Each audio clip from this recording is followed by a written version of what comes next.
Hello, everyone. Welcome back to the Saturn Slam review. This time we're covering NXT from March 7th, 2019. This was a fantastic episode of NXT. Really liked it. 4 great matches. Dusty Classic in full swing. Literally 1.5 times as effective as a regular NXT episode. Yes. It comes on the heels of some sad news, though, particularly for fans of NXT and people who have been following the Johnny Gargano Tommaso Ciampa storyline for, since they came in together during the 2015 Dusty Classic. Ciampa been my rival since the Genesis. Yeah. NXT is sad and lonely. Fucking it is now, because Tommaso Ciampa is going to be out for a long, long time. He is having anterior spinal fusion surgery. This is the same procedure that Edge, Stone Cold, Rhino, Lita, and a few others have had, and could be out anywhere between 6 and 14 months, depending upon how things go. So it's fucking insane. On the eve of his debut to main roster, they massacred my boy. Come to me. No, if I do that, I'm just gonna turn into a bee again. My biggest takeover match. But yeah, what they do with the title heading into New York is anyone's guess. If I had to, I think, probably there's going to be some sort of tournament. I would like it to come under better circumstances, but I think now is the time to put the NXT title on Adam Cole. Yeah. I think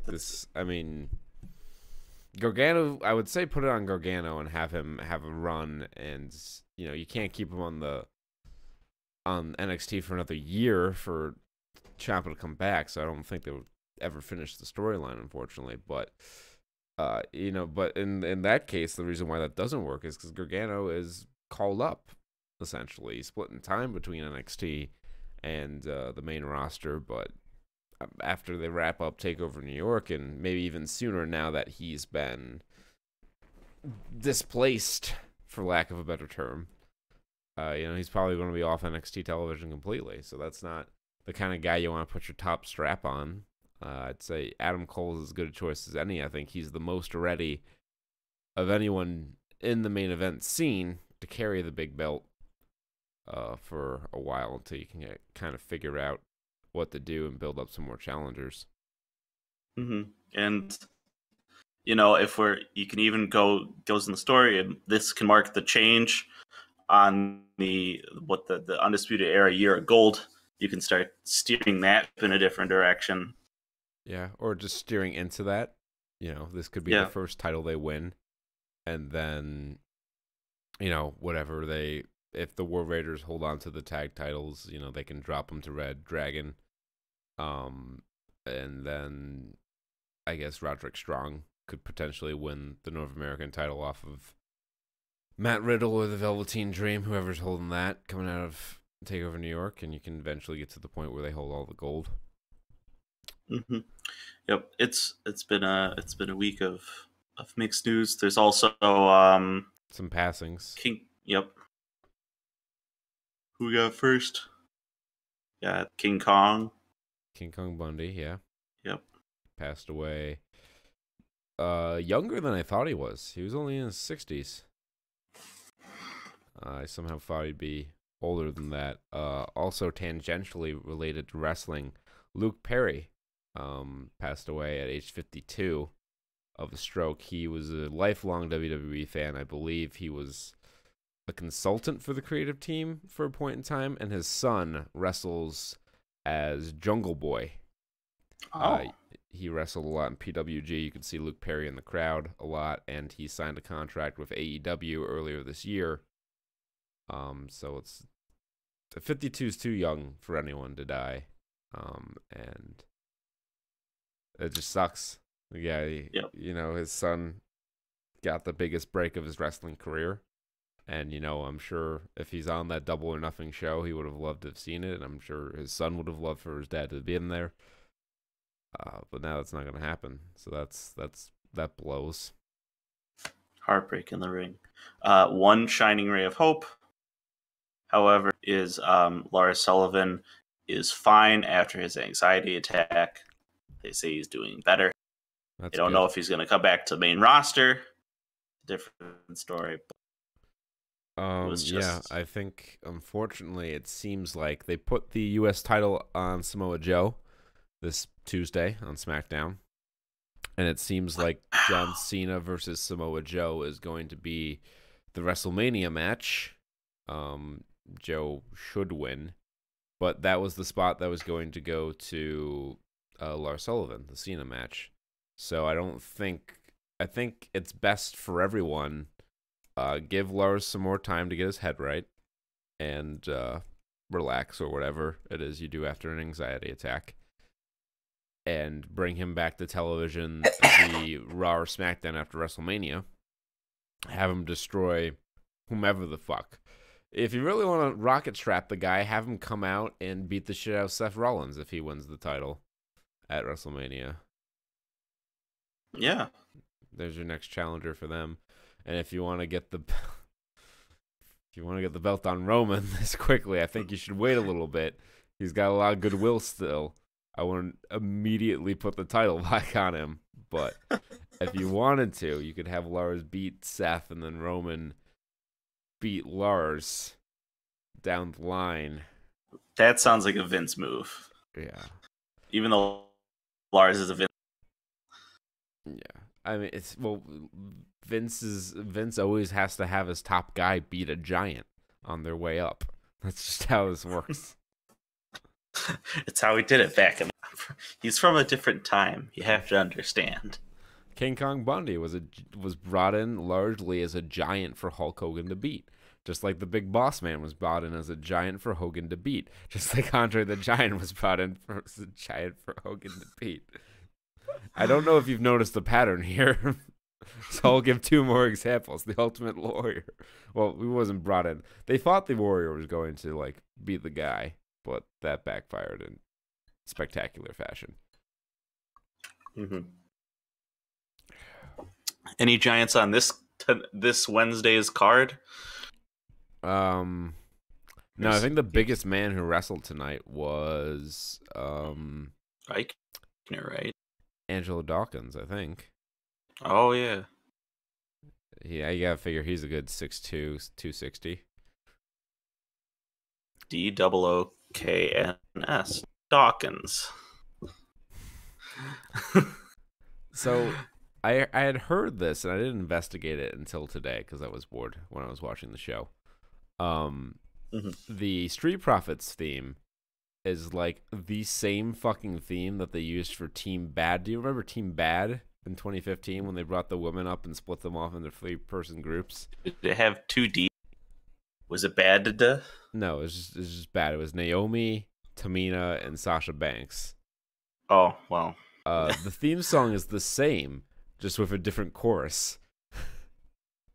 It's all about economics. I will bring it to you after this, and you will have a hearty laugh, just as I had a hearty laugh. But let's get into this Dusty Classic first round today, or yesterday, whatever. Thursday, whenever the fuck this goes up. Saturdays, I think. It doesn't matter. But first round, we led off a banger of a match. Aleister Black and Ricochet versus the European Union, Fabian Eichner and Marcel Bartel. I'm a little disappointed that these guys have been lumped into a tag team because with all these call-ups, I think Fabian Eichner has a real shot to shine as a single star. But him and Bartel are a good tag team, so I can't complain too much. They might, they've given them a team, but I still think there's a degree of separation here, and the window hasn't closed to have them perform mitosis again and just continue while we have a little more space in the singles area. They can be like the Undisputed Era, just eternally flowing and mercurial. I've never not been impressed with Fabian Eichner when I've seen him in the ring, and this match was no different. This was hard hitting and fast from the word go, and everyone was just in there beating the shit out of each other, flipping around, doing all kinds of crazy dives. I feel so bad for Bartel because he's the only guy in the match who really doesn't do any dives or flips or anything like that. But it's okay. Every pyramid needs a base. Yeah, he impressed with other things like his very stiff kicks. This match had a great finish. I like the finish. I don't know how you felt about it, but Eichner and Black are in the middle of the ring just beating the shit out of each other. And Eichner hits a big forearm and like fires up, and then Aleister Black like gathers himself and puts every last bit he has into this one black mass, and it connects because Eichner wasn't paying close attention, and he gets the pin. Yeah, that was a fine finish. I always like the fighting spirit spots. Like a lot of people don't like them because it's not realistic, but I like the idea that you can have a surge of adrenaline, and your fighting spirit comes up, and you can rally from whatever. Well, it's a great way to get people fired up because the crowd was super into this match.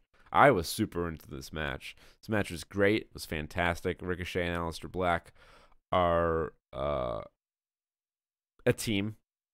They're a team on the main roster. They're going to be wrestling for the Raw Tag Team Championships at Fastlane. I don't think they'll win because you bring them up as a team, Fastlane, and it works. Yeah, nothing ever goes as it should at Fastlane. They work as a team, and Vince is on a kick of tag team wrestling, which is good because I love tag team wrestling. I think it's my favorite kind of wrestling because the psychology is so simple. Two guys beat up one guy, and then one guy beats up two guys. It will always work. Little man and big man together. Yeah, so I think but the real money in both of them are in single stars, especially Aleister Black. Well, I don't want to say Ricochet is any less star potential than Aleister Black, but Aleister Black has the whole package together. Ricochet needs work on his character and his promos for sure. But Aleister Black, he's got the entrance, he's got a unique look, he's a good promo, he's got a good character, he's great in the ring. He's a 5-tool kind of guy. So yeah.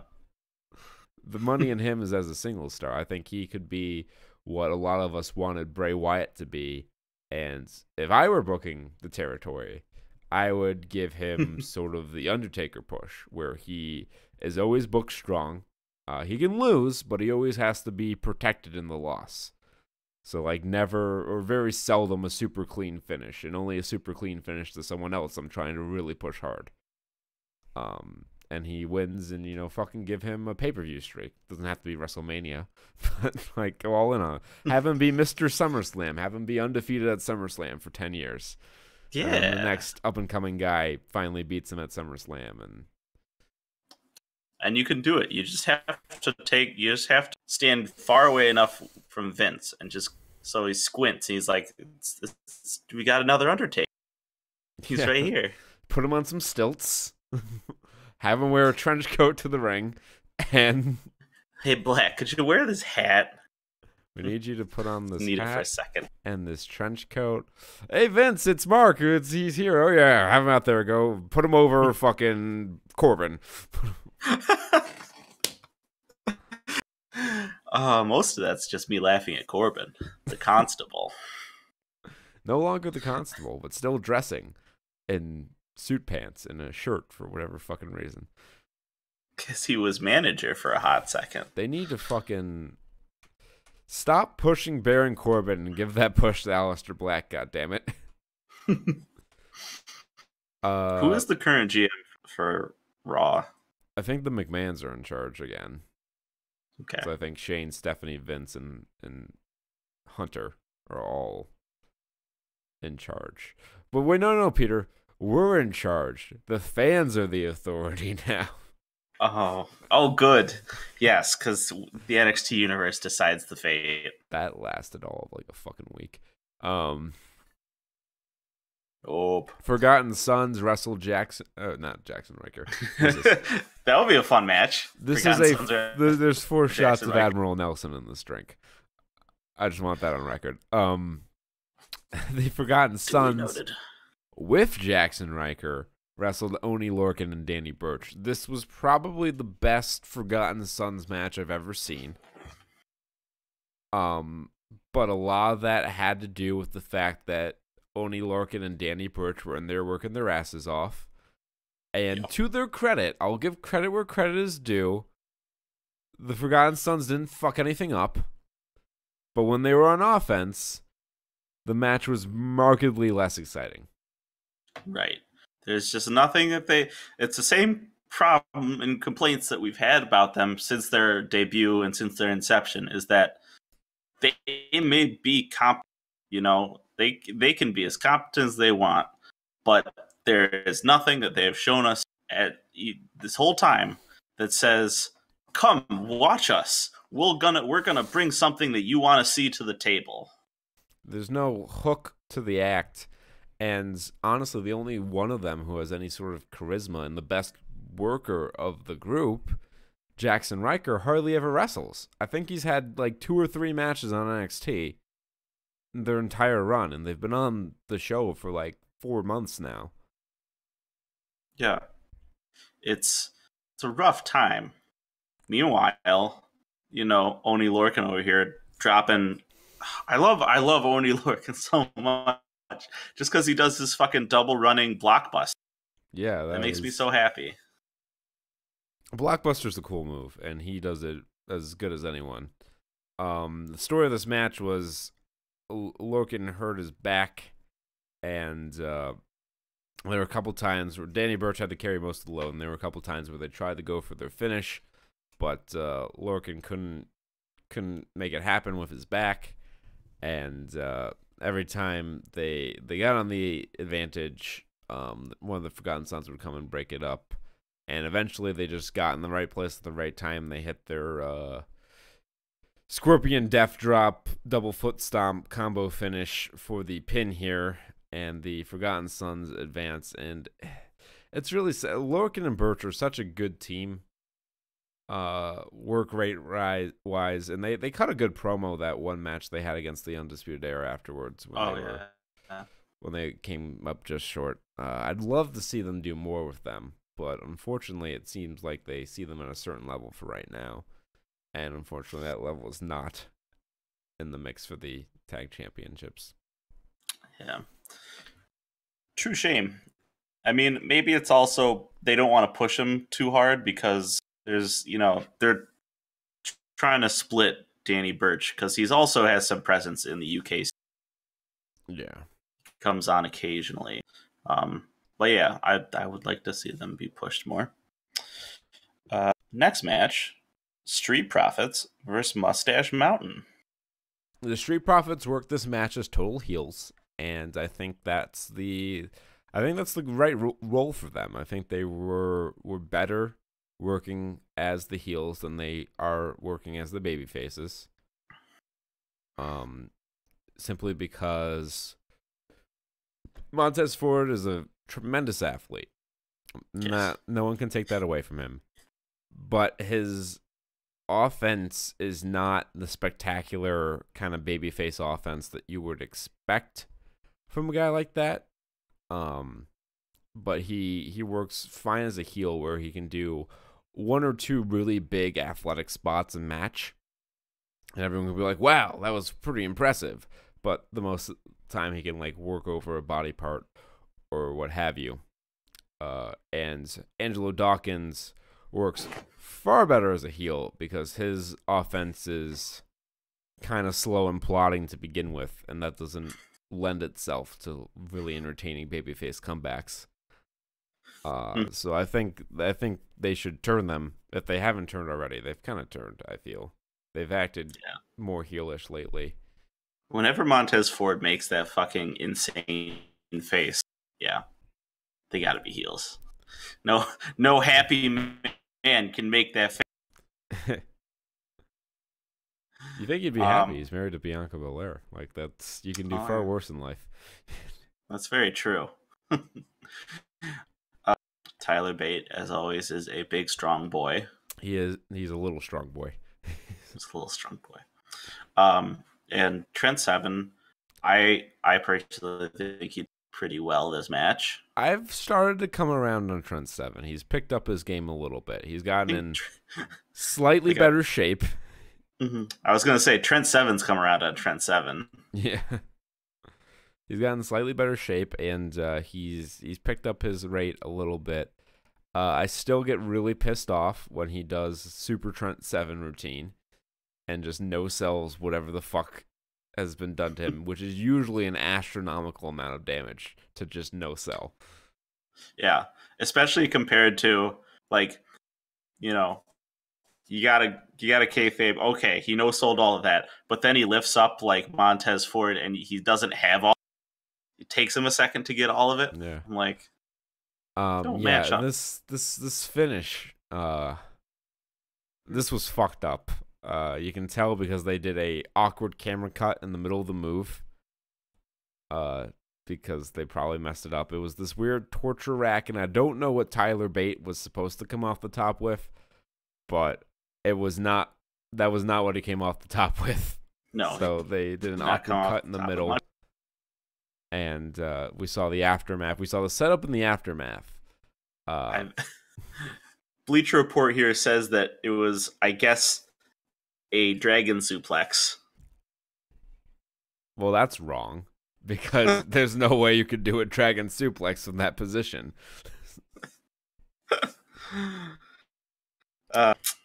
There was a dragon suplex at one point in this match. Trent 7 dragon suplexed, I believe, Montez Ford onto the apron.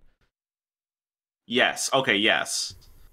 Okay. I got what they call it. They just call it a double team maneuver. So they have no idea. Yeah, no one fucking knows. I don't even know if they knew, given how they fucked it up. I think Trent 7 just put him up in the torture rack, and Tyler Bate was already on the top rope, and he's like, and he just tried to gravity, help me. Anyway, Mustache Mountain pick up the win off of this maneuver, and they are advancing to the second round of the Dusty Classic. Undisputed Era versus DIY. Wait. Sorry. We have a quick little promo from Velveteen Dream. Oh, yes, that's right. Velveteen Dream came out. There was also a backstage segment between Dijak and Keith Lee. They said Dijak repeatedly in the video, so I don't know if they're dropping the Dijakovic name and going back to Dijak or what the case is. They just totally slipped. Also, Bugenhagen sighting. Yes, there was a Bugenhagen sighting in there. I was very pleased about that. I popped. I was like, Bugenhagen! They cut away before he could embarrass Dijak with his raw power. Yeah. But yes, and then Dream came out and cut a promo about how he's the new North American champion, and then Matt Riddle came out, and he took claim to being the next challenger for that championship. And it was good, and that should be an interesting match, if nothing else. I can't promise it'll be as good as we would like it to be, but it'll be interesting. Yeah, be a hot little babyface title match, and we have confirmed Velveteen Dream has, in kayfabe, Velveteen Dream has control over lighting powers. He bribed the lighting guy because he set the spotlight and then snapped, which did not pick up on the microphone at all. And it's weird to see someone snap without it making a sound. And then the spotlight shone on him. And then we had Undisputed Era versus DIY. Ciampa and Gargano came out separately, and then they stopped midway through the ramp, and Ciampa had a shitting grin on and like hold up the one finger. Wait a minute, and then the DIY Titantron and theme started playing, and that got a huge reaction from the crowd. And from the looks of things, Johnny Gargano. He's like, yes. He was very excited to have the old theme music back. I was excited too. And this match was straight fire. They worked over Gargano for a while. They got the heat on him for a long time. Then Tommaso Ciampa got the hot tag and ran wild. And the only complaint I have about this match is that, and I get he's the NXT champion, so I can let this slide, but he kind of made the Undisputed Era look like geeks when he was running wild here. Like, he was hitting them with everything, taking them on 2-on-1 for a long time before Gargano got back into it. But then it switched back into a more back and forth match with both teams hitting big moves and kicking out of things, and eventually DIY hit Meet Me in the Middle to Kyle O'Reilly to pick up the win and to advance. So it's a real shame Ciampa's hurt. That's all I'm gonna say. Yep. They have to. The next match is against fucking Ricochet and Aleister Black. Oh, okay. I thought it was against. I forgot. But that's another disappointment. The grim prophecy. Yes. This match was great. This whole episode of NXT was great. If you are a fan of tag team wrestling, watch this episode of NXT. I think this is probably so far, just on match quality, the best Dusty Classic they've ever done. Yes. And this has just been the first round, so it's going to get a little bit better. I mean, the Forgotten Sons are still in it, so it's not as good as it could potentially be, but it's still solid, and I'm interested to see what becomes of the NXT Championship and how they're going to address this. I think they filmed TV leading into Mania this week, so I could look up the spoilers if I wanted to, but I think I'll just wait for it to play out on television. And we'll be back next week with a review of... Was Fastlane this weekend? Let's look it up. Next weekend, I think. Are we going to do Fastlane? The old dumpster fire? No, I think I need to take in Fastlane over the course of several days. Fastlane 2019, March 10th. So yes. It is this weekend. Okay. Fastlane's this weekend, everybody. A review may come to terms in a longer time over that. Feature match, of course, Daniel Bryan and Kevin Owens, because fuck you, Kofi Kingston. Kofi's getting the Mania match. Everyone relax. And this is good. If you want Kofi Kingston to win at WrestleMania, I think he has a much better shot now because of the storyline than he would have regularly. Although I have to say this, if Kofi wins at Mania and if Becky wins at Mania, there's a slim chance that Seth Rollins is walking out of Mania as champion. Because I don't think they're going to change all three titles. No, that would be ridiculous. That would be ridiculous. But yeah, we'll see. But anyway, that's going to wrap it up for us. We'll be back at you next week with more Saturn Slam review. Until then, be well, stay safe, and party like it's 1995. Peace. Bye.